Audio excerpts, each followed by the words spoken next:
Bà con mình ơi, hôm nay tôi sẽ kể về gió mùa, người bạn thân quen của chúng ta mỗi năm. Gió mùa không chỉ là một hiện tượng tự nhiên, mà còn là một phần ký ức tuổi thơ, làn gió mát lành thổi qua mái nhà, đồng ruộng, gắn bó với cuộc sống của biết bao thế hệ. Gió mùa không chỉ là cơn gió thoảng qua, mà là hệ thống gió khổng lồ, đội hướng theo mùa, như nhịp thở của trái đất.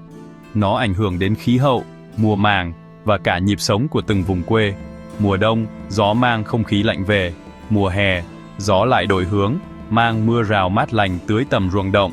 Nhờ vậy, cây cối xanh tươi, lúa trổ bông, và con người cũng cảm nhận rõ sự thay đổi của đất trời. Vì sao lại có sự thay đổi này? Đó là câu hỏi mà nhiều người từng thắc mắc khi nhìn trời chuyển gió, mây kéo về, đất liền và biển như hai cái bếp, đất nóng nhanh, biển nóng chậm. Sự khác biệt này tạo ra những luồng không khí di chuyển liên tục giữa hai nơi.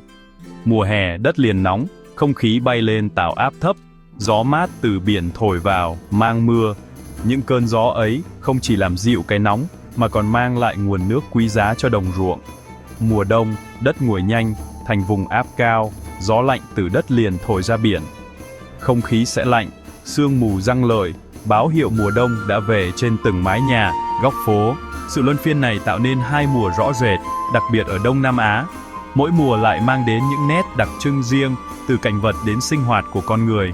Gió mùa là người đạo diễn thầm lặng, sắp đặt bức tranh thời tiết rộng lớn. Nhờ có gió mùa, thiên nhiên trở nên sinh động, đa dạng và đầy màu sắc. Đối với nông dân, gió mùa là cộng sự thân thiết. Họ nhìn trời, đất, hướng gió để quyết định gieo cấy, thu hoạch. Gió mùa còn là dấu hiệu để bà con chuẩn bị cho những mùa vụ mới, lộ toan cho cuộc sống. Những cơn mưa đầu mùa giúp làm đất, mùa khô là lúc thu hoạch, phơi nông sản. Nhịp điệu ấy lặp lại năm này qua năm khác, gắn bó với từng mái nhà, thùa ruộng. Cuộc sống của hàng triệu người đã gắn bó với nhịp điệu gió mùa từ bao đời nay. Gió mùa không chỉ là hiện tượng tự nhiên, mà còn là một phần hồn quê, là ký ức, là niềm tự hào của mọi người dân Việt Nam. Tại sao Đông Nam Á lại chịu ảnh hưởng mạnh mẽ của gió mùa? Tất cả nhờ vị trí địa lý đặc biệt. Đông Nam Á nằm giữa lục địa châu Á rộng lớn và hai đại dương mênh mông. Mùa hè, lục địa nóng lên, tạo áp thấp hút gió ấm từ biển vào, mang mưa lớn. Mùa đông, lục địa lạnh, tạo áp cao, gió lạnh khô từ Siberia tràn xuống, mang mùa đông khô hạnh. Địa hình núi cao như Trường Sơn, Myanmar, Thái Lan làm gió ấm bị chặn lại, gây mưa lớn ở sườn đón gió. Phía bên kia núi lại khô ráo hơn, tạo sự khác biệt khí hậu ngay trong một quốc gia. Nhờ vậy, gió mùa ở Đông Nam Á vừa mạnh mẽ, vừa đa dạng, ảnh hưởng sâu sắc đến đời sống. Đó là lý do thời tiết nơi đây luôn thay đổi rõ rệt theo mùa. Ở Đông Nam Á, hai người bạn gió mùa chính là Tây Nam và Đông Bắc, mỗi người một tính cách riêng biệt, tạo nên nhịp điệu đặc trưng cho khí hậu nơi đây. Những cơn gió này không chỉ là hiện tượng tự nhiên, mà còn là yếu tố quyết định đến cuộc sống, mùa màng và sinh hoạt của hàng triệu người dân trong khu vực. Gió mùa Tây Nam thường xuất hiện từ tháng 5 đến tháng 10, bắt nguồn từ Ấn Độ Dương rộng lớn. Những luồng gió này mang theo hơi nước dồi dào, thổi vào đất liền và trút xuống những cơn mưa rào nắng hạt, giải khát cho đất đai khô cằn sau mùa nắng nóng. Mưa đen bất chợt, nhưng lại đều đặn, làm dịu mát không khí và phủ xanh những cánh đồng. Nhờ những cơn mưa quý giá này, nông dân khắp nơi bắt đầu vụ mùa mới. Cây lúa, ngô, hoa màu phát triển mạnh mẽ, tạo nên những cánh đồng xanh mượt trải dài bất tận. Mùa mưa cũng là thời điểm bận rộn nhất trong năm, khi mọi người cùng nhau gieo trồng, chăm sóc và hy vọng vào một vụ mùa bội thu. Gió mùa Tây Nam thực sự là tín hiệu hồi sinh cho đồng ruộng, sông ngòi, ao hồ. Nước mưa làm đầy các dòng sông, mang lại nguồn nước dồi dào cho cả sinh hoạt lẫn sản xuất nông nghiệp, giúp duy trì sự sống cho hệ sinh thái đa dạng của vùng đất này. Khi Tây Nam tạm biệt, gió mùa Đông Bắc lại lên ngôi. Từ tháng 11 đến tháng 4, những luồng gió lạnh khô từ Siberia tràn xuống, mang theo không khí lạnh giá, làm thay đổi hoàn toàn bầu không khí của Đông Nam Á.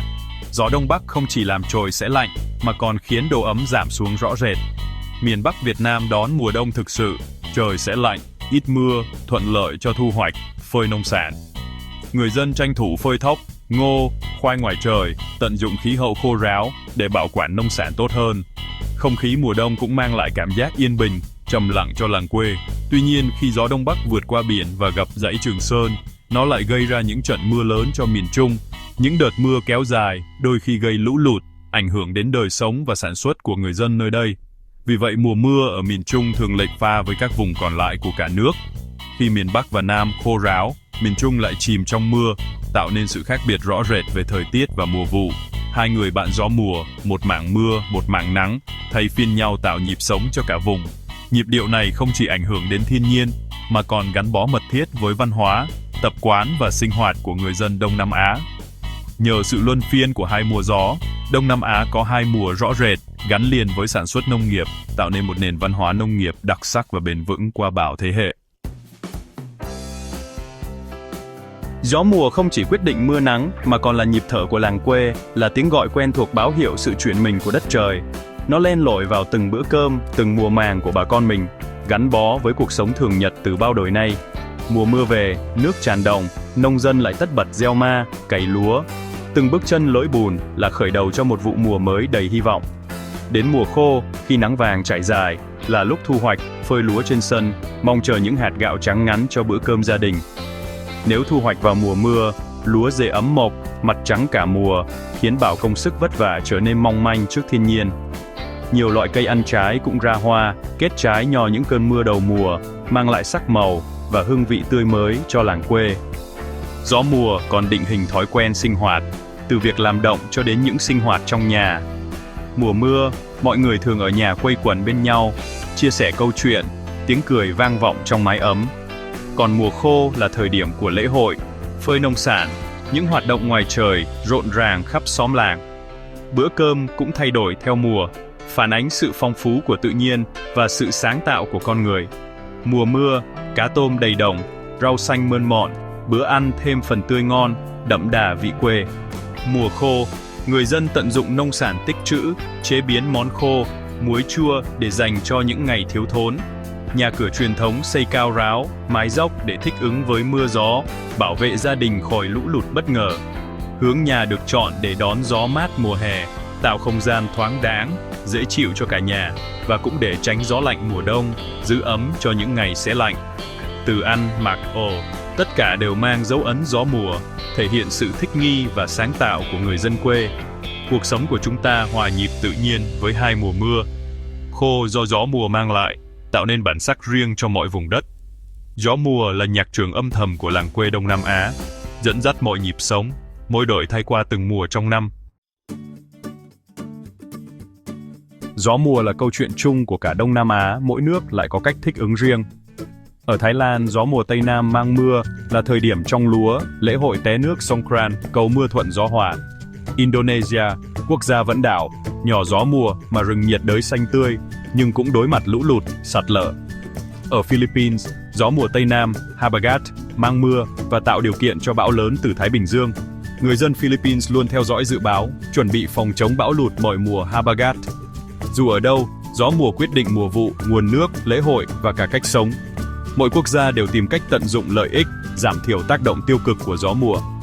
Gió mùa trở thành một phần không thể thiếu trong bản sắc văn hóa Đông Nam Á. Ở miền Tây, mùa nước nổi là món quà đặc biệt mà gió mùa Tây Nam và sông Mekong mang lại. Từ tháng 7 đến tháng 10 âm lịch, nước dâng tràn đồng, mang phù sa màu mỡ và nguồn thủy sản phong phú. Cuộc sống thay đổi, ghé xuống thấy đường làng, chợ nổi tấp nập trên sông.